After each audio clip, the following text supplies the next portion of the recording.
بسم اللہ الرحمن الرحیم۔ السلام علیکم۔ شروع اللہ پاک کے بابرکت نام سے جو نہایت مہربان اور نہایت ہی رحم کرنے والا ہے۔ مدینہ منورہ میں رسول اقدس صلی اللہ علیہ وآلہ وسلم اپنے صحابہ کرام علیہم الرضوان کے ہمراہ مسلسل 1.5 سال یعنی 17-18 مہینوں تک شمال کی سمت بیت المقدس کی طرف منہ کر کے نمازیں پڑھتے رہے، لیکن خود آپ صلی اللہ علیہ وآلہ وسلم کی یہ خواہش تھی کہ حق تعالیٰ مہربانی فرما کر ایک بار پھر مسجد الحرام کے عالمگیر قبلے کو مسلمانوں کا قبلہ مقرر فرما دے۔ ایک دن جب وہ مدینہ کی ایک مسجد میں نماز پڑھا رہے تھے، تب حضرت جبرائیل امین علیہ السلام وحی لے کر نازل ہوئے تو بیت المقدس کے بجائے کعبہ شریف یعنی مسجد الحرام کو ہمیشہ ہمیشہ کے لیے مسلمانوں کا قبلہ مقرر کر دیا۔ جس مسجد میں تحویل قبلہ کا واقعہ ہوا اس کو مسجد قبلتین کا نام دیا گیا، جہاں بیک وقت ایک نماز میں 2 قبلوں کی طرف رخ کیا گیا۔ تحویل قبلہ کا مقصد واضح تھا کہ اب بنی اسرائیل کی بحیثیت قوم فضیلت ختم کر دی گئی، شریعت موسوی تورات اور بیت المقدس یعنی مسجد الاقصی کا قبلہ منسوخ کر دیا گیا۔ اب قیامت تک واجب الاطاعت اور واجب الاتباع پیغمبر آخر الزمان صلی اللہ علیہ وآلہ وسلم ہوں گے۔ اب شریعت محمدیہ صلی اللہ علیہ وآلہ وسلم آخری شریعت ہوگی اور قیامت تک نافذ ہوگی۔ اب تورات کے احکامات پر عمل موقوف کر کے قرآن عظیم الشان کو سر چشمہ رشد و ہدایت قرار دیا گیا۔ اب قیامت تک کے لیے تمام بنی نوع انسان کو مرکز و منبع اور قبلہ مکہ مکرمہ میں واقع کعبہ ہوگا۔ چونکہ بنی اسرائیل کی باقیات قوم یہود نے آخری بار پھر خدا سے بغاوت کر دی، لہٰذا قوم یہود کو تمام فضیلتوں، نعمتوں اور عزتوں سے محروم و معزول کر دیا گیا، کیونکہ خدا کا اٹل قانون ہے کہ اس کی نعمتیں اور رحمتیں باغی اور کافروں کے لیے نہیں ہوتی۔ چونکہ خدا اور اس کے آخری رسول صلی اللہ علیہ وآلہ وسلم پر امت محمدیہ صلی اللہ علیہ وآلہ وسلم نے ایمان لا کر خود کو اب ان فضیلتوں، نعمتوں، رحمتوں اور عزتوں کے قابل بنا دیا، لہٰذا اب قیامت تک امت محمدیہ صلی اللہ علیہ وآلہ وسلم ہی مسلمان قوم کی حیثیت سے خدا کی منتخب اور برگزیدہ قوم ہو گئی۔ المختصر حضرت صلی اللہ علیہ وآلہ وسلم آخری نبی و رسول، قرآن حکیم آخری کتاب، شریعت محمدیہ صلی اللہ علیہ وآلہ وسلم آخری شریعت، کعبہ دائمی اور ابدی قبلہ اور امت محمدیہ صلی اللہ علیہ وآلہ وسلم آخری اور معزز امت قرار پائی۔ چونکہ قوم یہود نے آخری بار بھی ہدایت کو مسترد کر دیا، لہٰذا ان پر قیامت تک کے لیے ضلالت و مسکنت مسلط کر دی گئی۔ امت محمد صلی اللہ علیہ وآلہ وسلم کو گزشتہ انبیاء کرام علیہم السلام کے وارثین قرار دے کر تمام دینی ورثہ کا حقدار و نگران و متولی مقرر کر دیا گیا۔ امت محمدیہ پر گزشتہ تمام انبیاء کرام علیہم السلام اور ان پر نازل کی گئی کتابوں پر ایمان لانا فرض کر دیا گیا۔ مسجد اقصی پر آنے والے حوادثات، مسجد اقصی کی تعمیر کے بعد اس پر مختلف قسم کے حوادثات آئے، جس کی وجہ سے دوبارہ اس کی تجدید اور تاسیس کی ضرورت پڑتی رہی، لیکن تاریخ کی کتابوں میں 6 حوادثات کا ذکر ہے جن میں باہر سے القدس پر حملہ ہوا، مسجد کو 2 مرتبہ نقصان پہنچا۔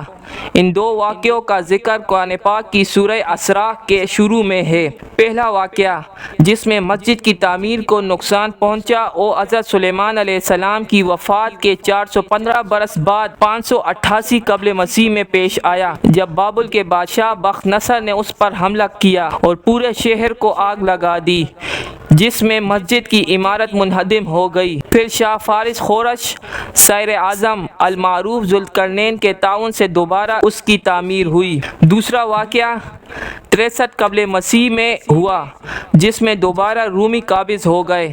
پھر حضرت عیسیٰ علیہ السلام کے رفع جسمانی کے 40 سال بعد 70 عیسوی میں تیتوس ٹائٹس نامی رومی شہزادے اور سپہ سالار نے اس شہر کو بالکل تباہ کر دیا، اس میں بھی مسجد کو نقصان پہنچا۔ دونوں مرتبہ مسجد اقصی کی تباہی بنی اسرائیل کے لیے خدا کا عذاب تھا۔ مسجد اقصی 70 عیسوی سے حضرت عمر فاروق رضی اللہ تعالی عنہ کے زمانے تک ویران رہی۔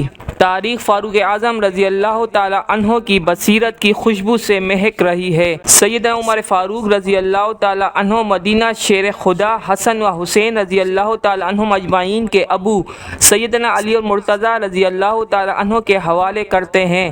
اونٹ کی باگ تھام کے خادم کے ہمراہ بیت المقدس ایلیا کی چابیاں لینے جا رہے ہیں۔ بزرگ پادری سفرینیوس چابیاں ہاتھوں میں تھامے منتظر ہے۔ رومی جرنیل ارتیون کی دھمکی کام کر گئی کہ یہاں کا رخ بھی مت کرنا، بہت بری شکست کا سامنا کرے گا۔ ارتیون کی دھمکی کے جواب میں سیدنا فاروق اعظم رضی اللہ تعالی عنہ کے چہرے پر پھیلنے والی مسکراہٹ پھیل گئی کہ پھر تو آنا بنتا ہے، ہو چلے اور اپنی نرالی شان کے ساتھ چلے۔ اونٹ پر سواری کے لیے کبھی خادم کی باری آتی اور کبھی خادم کے خادم کی۔ فاروق اعظم رضی اللہ تعالی عنہ خدام کے خادم تھے۔ مخدوم جیسا لقب فاروق رضی اللہ تعالی عنہ کے نام کے ساتھ میل ہی نہیں کھاتا۔ بیت المقدس کی طرف اٹھنے والے پہلے فاروقی قدم سے کہیں پہلے صرف خبر سن کر ارتیون مصر کی جانب فرار ہو چکا ہے۔ بزرگ پادری سفرینیوس چابیاں ہاتھوں میں تھامے منتظر ہے۔ سیدنا یزید بن ابو سفیان، حضرت خالد بن ولید رضی اللہ تعالی عنہم اجمعین اور دیگر سالار ریشمی لباس میں امیر المومنین کے استقبال کے لیے موجود ہیں۔ تینوں ہی جرنیل تھے جن کی زیر کمان ہزاروں جانثار تھے۔ ریشمی لباس فاروق اعظم رضی اللہ تعالی عنہ کے فکر کو زخمی کر گیا۔ تاریخ گواہی دیتی ہے کہ پیون لگے کرتا پہنے نبوت کی درسگاہ میں سجنے والی پہلی جماعت کا ہونہار طالب علم زمین سے پتھر اٹھا کر اپنے جرنیلوں پر پھینکتا ہے کہ یہ تمہیں کیا ہو گیا ہے۔ لشکروں کے لشکر روکنے والے جرنیل عجب شرمندگی سے عرض کرتے ہیں کہ مال غنیمت کی قبائیں ہیں، قباؤں کے نیچے وہی تلواریں جن کی جھنکار ہی ہمارے ذوق کو تسکین دیتی ہے۔ سفرینیوس پریشان ہے۔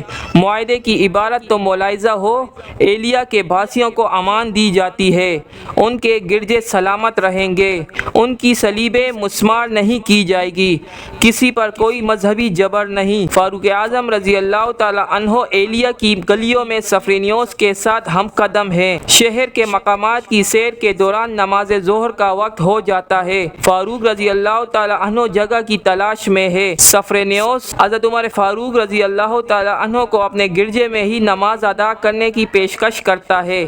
قربان تیرے نام کے ہر حرف پہ فدا، فرمایا نہیں میں یہی گلی میں ہی نماز ادا کروں گا تاکہ آنے والی مسلمان نسلیں اس گرجا گھر پر اپنا کوئی حق نہ جتا سکے۔ یوں حضرت عمر فاروق رضی اللہ تعالی عنہ کے دور خلافت میں مسجد اقصی اسلام کے سائے میں آ گئی۔ اسلامی دور میں مسجد اقصی کی تعمیر و ترقی۔ فتح کے کافی عرصے بعد امیہ خلیفہ عبد الملک بن مروان نے 65 ہجری میں اس کی تعمیر اور مرمت کا آغاز کیا اور ولید بن عبد الملک نے مصر کے 7 سال کا خراج اس کی تعمیر کے لیے وقف کر دیا تھا۔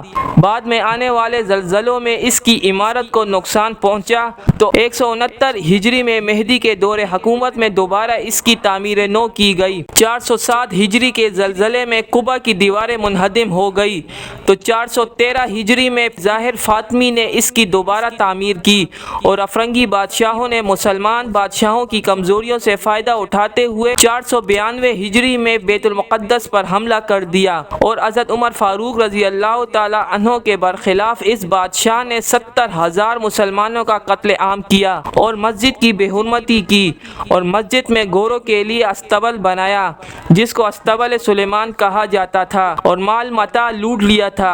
91 سال تک مسجد اقصی ان کے قبضے میں رہی۔ پھر سلطان نور الدین زنگی رحمۃ اللہ علیہ کے فتوحات کے سلسلے کو آگے بڑھاتے ہوئے ان کے جانشین سلطان الناصر صلاح الدین یوسف بن ایوب رحمۃ اللہ علیہ نے 553 ہجری میں دوبارہ قبضہ کر لیا اور مسجد کی صفائی کروا کر اس کی مرمت کی۔ اس کے بعد مسلمان بادشاہ اس کی مرمت اور تزئین میں حصہ لیتے رہے۔ 655 ہجری میں ملک معظم نے، 668 ہجری میں ظاہر بائبرس نے، 786 ہجری میں منصور کلادو نے، 769 ہجری میں ملک اشرق نے، 789 ہجری میں ظاہر پرسوک اور ظاہر یکمک العلانی نے 877 ہجری میں الاشرف ابو النصر نے تجدید کی۔ خلافت عثمانیہ کے خلفاء بھی حصہ لیتے رہے، خاص طور پر سلیمان القانونی نے 949 ہجری میں تجدید کی۔ اس کے بعد عثمانی خلفاء نے اس کی طرف خاص توجہ نہ دی۔ بہرحال پھر بھی 1291 ہجری